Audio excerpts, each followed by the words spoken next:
Bismillahirrahmanirrahim. Assalamualaikum warahmatullahi wabarakatuh. Selamat pagi pada anak-anakku sekalian, terkhususnya untuk kelas 4B dan kelas 4C yang sekarang sedang berada di dalam rumah. Ustaz doakan semoga kalian tetap sehat dan tetap dalam lindungan Allah Subhanahu wa taala.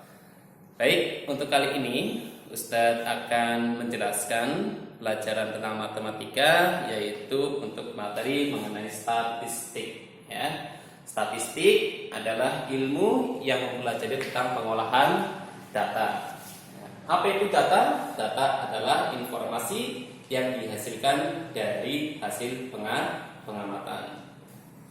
Untuk tujuan pembelajaran hari ini mengenai statistik, ya, kita harapkan nanti kalian yang pertama yaitu mampu mengumpulkan data, kemudian yang kedua mampu membaca data, dan yang ketiga mampu menyajikan data dalam bentuk diagram batang, ya. Baik, untuk yang pertama yaitu mengenai pengumpulan data, ya. Data ini dapat diperoleh melalui berbagai macam metode. Di sini ada 3 metode yang dapat digunakan. Yang pertama yaitu angket, ya. Angket itu kalian bisa menggunakannya dengan cara, ya, kalian membuat berbagai macam pertanyaan dalam selembaran kertas, kemudian lembaran angket tadi dibagikan ke orang lain untuk diisi oleh orang tersebut. Setelah diisi, kemudian kalian mengumpulkannya kembali. Kemudian yang kedua yaitu wawancara. Wawancara yaitu proses pengambilan data dengan cara tatap muka secara langsung. Kalian mewawancari orang yang kalian amati. Kemudian yang ketiga yaitu pengamatan atau observasi, yaitu kalian mengamati secara langsung, ya, objek atau benda yang akan kalian kumpulkan datanya. Sebagai contoh ini Ustaz juga buatkan, ya, ada tabel berat badan siswa kelas 4C, ya, ada 5 siswa yang diamati, yaitu dihasilkan sebuah data. Yang pertama, ya, Nevan itu berat badannya adalah 35 kg. Arsafin berat badannya 40 kg. Sakif 36 kg. Zahir 35 kg. Sabian 33 kg. Ya. Jadi tabel hasil pengamatan ini kalian bisa peroleh dengan ketiga metode yang sudah Ustaz sampaikan tadi. Kalau misal kalian menggunakan angket, maka kalian siapkan selembaran kertas kemudian berisi pertanyaan. Misal di situ ada data orang yang akan diamati, ya. Di sini misal ada selembaran kertas, ya, ada nama, ada kelas, ya. Karena kalian hanya mengamati berat badan, langsung saja, ya, nama siapa, kelas siapa, sini langsung berat badan berapa, ya. Kalian bagi ke orang yang akan kalian amati, kemudian dikumpulkan kembali. Kemudian wawancara bisa kalian bisa langsung ke Nevan, tanya, Nevan, berat badan kamu berapa? Dia jawab, kamu tulis, ya. Arsafin, berat badan kamu berapa? Ya, berat badannya 40 kg, kamu catat. Kemudian yang ketiga, dengan cara pengamatan observasi, kalian bisa menggunakan, ya, alat sebuah timbangan. Jadi karena kalian ingin mengamati, maka siapkan timbangan. Kemudian, ya, orang yang akan kalian amati, ya, untuk menimbang berat badannya. Kalian lihat, ya, jarum timbangannya menuju ke arah mana, kamu catat. Nah, itu berarti hasil timbangannya. Nah, ini berarti bisa menggunakan 3 metode tersebut. Atau kalian pilih salah satu yang menurut kalian lebih cocok. Ya, Ustaz harapkan ini sudah bisa kalian pahami tentang pengumpulan data, ya. Jadi metodenya ada 3, ada angket, wawancara, pengamatan, ya. Hasil pengumpulan datanya bisa kalian buat sebuah tabel. Ini adalah sebuah tabel hasil pengamatan. Bagaimana? Bisa dipahami? Kalau sudah dipahami, Ustaz lanjutkan ke, ya, tujuan pembelajaran yang kedua yaitu membaca data. Ya, di sini sudah Ustadz sajikan ya tabel jenis olahraga yang digemari oleh siswa kelas 4 ya. Di sini ada jenis olahraganya, ada basket, ada futsal, ada bulu tangkis, ada voli, ada tenis meja. Banyak siswa ya. Basket ya digemari oleh 8 siswa. Futsal digemari oleh 13 siswa. Bulu tangkis digemari oleh 17 siswa. Voli digemari oleh 15 siswa. Tenis meja digemari oleh 5 siswa. Nah, ini namanya tabel hasil pengamatan. Nah, kalian harus bisa membacanya. Kalau ada pertanyaan, misal contoh, ya, ada pertanyaan seperti ini. Siswa yang gemar futsal, ya, siswa yang gemar futsal atau yang menyukai futsal, berarti kamu lihat, ya, di jenis olahraganya futsal. Oh, futsal ini, ya, berarti jumlah siswanya atau yang gemar adalah 13 anak. Ya, ini untuk siswa yang gemar futsal. Yang kedua, siswa yang gemar bulu tangkis. Kamu lihat, ya, di jenis olahraga bulu tangkis. Oh, bulu tangkis, ya. Lurusnya dengan mana? Oh, bulu tangkis ternyata ada 17 anak. Selanjutnya yang C, jumlah siswa kelas 4. Karena ini tabel adalah tabel jenis olahraga untuk siswa kelas 4, maka ya banyaknya siswa ini, kalau pertanyaan jumlah siswa berarti tinggal kita jumlahkan ya. Coba kita jumlahkan sekarang. 8 ditambah dengan 13 21. 21 ditambah dengan 17 adalah 38. 38 ditambah dengan 15 berapa?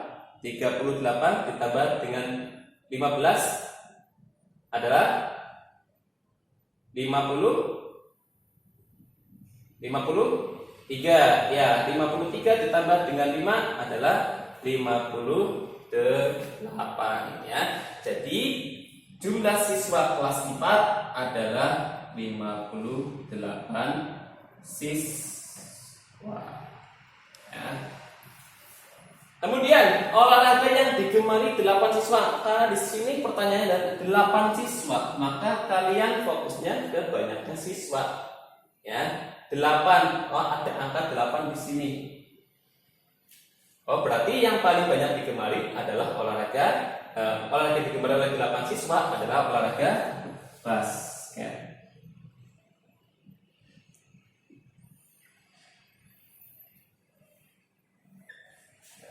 Kemudian pertanyaan selanjutnya, olahraga yang paling sedikit digemari. Paling sedikit berarti kamu lihat banyaknya siswa ya, yang paling sedikit nilainya mana? 8, 13, 17, 15, 5. Oh, berarti yang paling sedikit adalah angka 5. Olahraga apa itu? Oh, berarti olahraga tenis meja.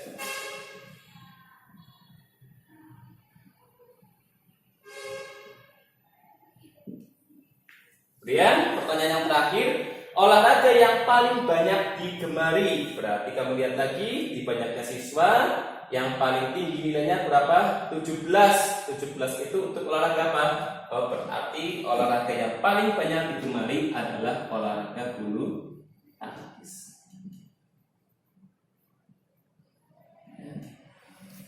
Begitu untuk membaca sebuah data. Kita harapkan apa yang sudah kita jelaskan tadi untuk membaca data bisa kalian pahami. Ya. Selanjutnya, Ustadz akan menyampaikan ya tujuan pembelajaran selanjutnya, yaitu mengenai menyajikan data dalam bentuk diagram batang. Walaupun ya bentuk diagram itu bermacam-macam, tetapi di kelas 4 ini yang akan kalian pelajari yaitu mengenai diagram batang. Ini tadi sudah Ustadz buatkan ya sebuah diagram batang. Diagram batang ini Ustadz ambil dari tabel jenis olahraga yang digemari kelas 4. Ini tabel ini Ustadz rubah menjadi sebuah diagram batang. Caranya bagaimana membuatnya? Ya, cara membuatnya yang pertama ya, langkah yang pertama kalian membuat garis vertikal dan garis horizontal. Ini garis vertikal, ini garis horizontal. Ya, satu kali lagi, langkah yang pertama kalian membuat garis vertikal dan horizontal. Ini vertikal, ini horizontal. Ya, vertikal, horizontal. Langkah yang kedua, ya, kalian tulis untuk yang di bawah ini, ya, untuk garis yang horizontal, kalian isi dengan kategorinya, ya, atau hal yang kalian amati. Di sini berarti Ustadz tuliskan mengenai basket, ya, karena yang diamati adalah jenis olahraganya, berarti basket, futsal, bulu tangkis, voli, tenis meja, ya. Kemudian untuk garis vertikalnya kalian tulis keterangan mengenai jumlah siswa tersebut atau jumlah, ya, yang suka dengan olahraga tersebut. Ya, ini Ustaz tuliskan mulai dari angka 2, 4, 6, 8, 10, 12, 14, 16 dan seterusnya. Bisa juga kalau misal angkanya terlalu tinggi, kalian bisa menggunakan kelipatan 10, 20, 30, 40 dan seterusnya. Ya, boleh. Yang penting kelipatannya adalah sama, sehingga nanti gambar yang dihasilkan, ya, perbandingannya juga akan sama. Ya, jadi kita ulang lagi. Langkah yang pertama membuat garis vertikal, ya, dan garis horizontal. Ini vertikal, ini horizontal. Langkah yang kedua menuliskan keterangan, ya, yang horizontal adalah jenis atau kategori yang kita amati. Kemudian yang garis yang vertikal adalah diisi dengan jumlah siswa tersebut. Kemudian langkah yang terakhir, yang ketiga, kalian membuat batang-batang. Ini namanya batang-batang diagram. Ya, kita lihat, ya, dari tabel yang di sebelah sini sampingnya mengenai jenis olahraga basket. Basket itu banyaknya siswa yang gemar adalah 8. Maka, ya, lurus dengan angka 8 ditarik garis. Ya. Ya, kemudian dibuat sebuah batang yang tingginya, ya, itu lurus dengan angka 8. Ini untuk basket. Kemudian untuk futsal kita lihat, futsal itu 13 jumlah siswa yang menyukainya. Berarti kita tarik, karena di sini cuma ada angka 12 dan 14, maka kita cari di tengah 12 dan 13. Di sini ada angka 13. Kita tarik, ya, luruskan tingginya, ya, kita buat sebuah batang diagram kembali. Ya, ini untuk futsal. Kemudian untuk voli, bulu tangkis. Untuk bulu tangkis ada 17. Maka kita cari angka 17 di sini. Karena di sini ada 16 dan 18, maka kita cari tengah-tengahnya. Oh, di sini berarti 17. Luruskan, ya. Kita buat sebuah batang. Ya, demikian dengan voli, kemudian dengan tenis meja. Ya, jadi kita ulang lagi, ya, untuk menyajikan sebuah data dalam bentuk diagram, ya, terutama diagram batang. Langkah yang pertama yaitu membuat sebuah garis vertikal dan garis horizontal. Kemudian garis horizontal diberikan keterangan, ya, mengenai jenis atau kategori yang diamati. Kemudian garis vertikal adalah jumlah siswa yang menyukai olahraga tersebut. Kemudian langkah yang terakhir yaitu kalian membuat batang-batang diagram. Ya, baik, mungkin hanya itu yang Ustadz bisa sampaikan untuk materi mengenai statistik. Ya, tetap semangat belajar, tetap jaga kesehatan, walaupun kita sedang, ya, negara kita sedang dilanda oleh wabah corona, tapi kita tetap harus semangat belajar. Dan jangan lupa tetap rajin beribadah, jangan ditinggal sholatnya. Saya cukup sekian. Assalamualaikum warahmatullahi wabarakatuh.